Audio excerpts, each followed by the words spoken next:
Hey, it's Arrow, and this is Vocal Defrag. Defragging is asking yourself the questions and then questioning the answers. I say it that way because we tend to run to a lot of people for answers. And you think Bobby down the street knows my life? He hasn't lived in my shoes. Why am I running to Bobby for answers?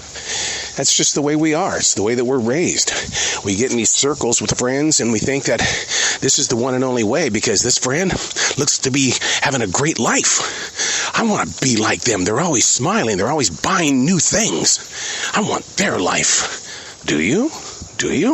Is that buying really a happy time?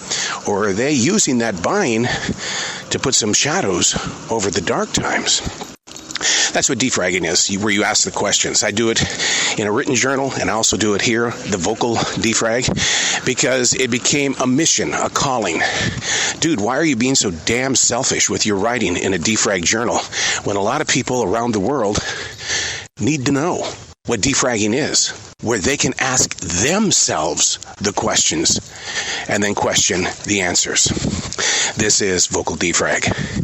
Kind of a heavy subject this week. This came to me in my writing, especially while I was defragging. I said, so is there a subject at all this week? And I said, no, I'm empty. I said, this one's totally out of my hands. And I swear to God, not even 3 seconds later, something hit my page. And it said, this writing, are you just telling a story?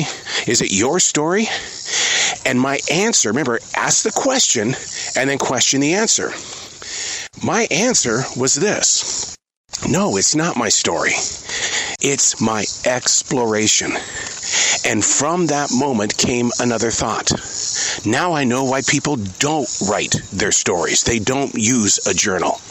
Because in their own personal explorations, they don't like what they're locating. And when you don't like what you locate, what do? We turn and we walk away. That one moment that could have been the needle in the haystack. And because during our personal explorations, you know, those thoughts in your head, it's still writing. Yeah, those dark thoughts, those thoughts of fear and anxiety, it's still writing. I don't care if you put it on a page or you keep it in your head and heart, you're still writing your thoughts. So I asked the question, is it your story or is it your exploration? It's a very easy subject to talk about, but it's very difficult to digest. I bump into creative minds all the time that always ask me questions, and what I do in return is I say, don't ask me what you're thinking. Ask yourself. Now tell me what your answer is. And what happens is that gives them an opportunity to kind of lay out the groundwork of, well, I kind of wanted you to say this to me. I didn't want to hear it from me. See what I mean? Your explorations are things that you don't want to face. And so when you don't want to face it, we turn and walk away. Or we try to ignore it. I was writing in my defrag journal this morning about how I am not the person I was between 1981 and 1992. 11 years of my life that still haunt me even today. Am I writing the story or am I exploring? I'm sure not living in that past. I just know where I've been. I heard a preacher recently tell me, he goes, sometimes you need to sit down with a piece of paper and just say, I give this energy away to the higher power. And see, a lot of people, when they do something like that, they expect to be fixed immediately. But the preacher man said one thing. He said, let the anxiety move through you. And the next step is awareness. See what I mean? The exploration. We're always seeking something. We want that new car. We're seeking to have the best things on Amazon Prime Day. We want something so that we can hide what it is that we don't want to face during our daily explorations. We're on a journey. I wish people would admit that. But people go, yeah, I'm living day by day. But that's very difficult to do for not only me, but probably for you as well. Because we allow the writing or the scrolls in our head to control whether we are writing our own story or are we exploring.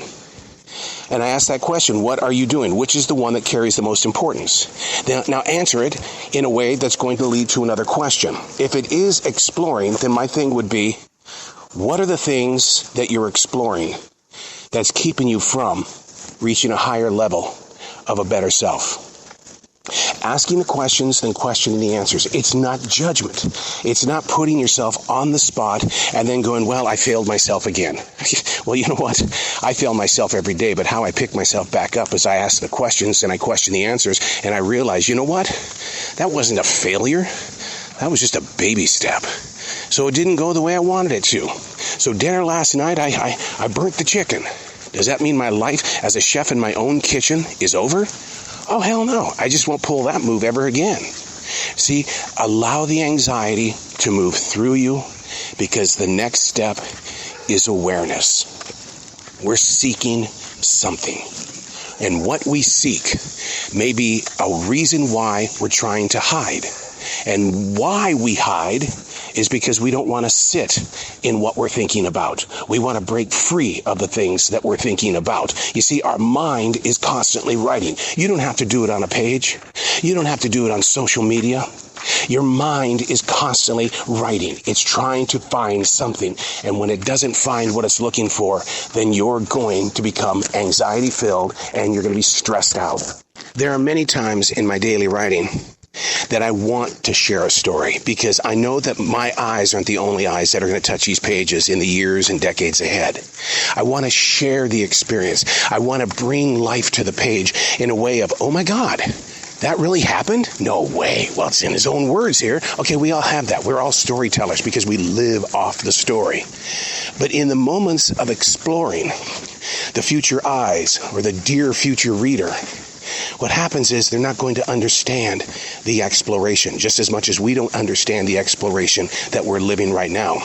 I once had an editor for my second book, Another 1,021 Thoughts. She wrote to me and said, I can't do this. I can't edit this book. It's too sad. And I thought to myself, it's too sad? What do you mean it's too sad? It's a book of realism. No, I just can't believe that this stuff was happening to you.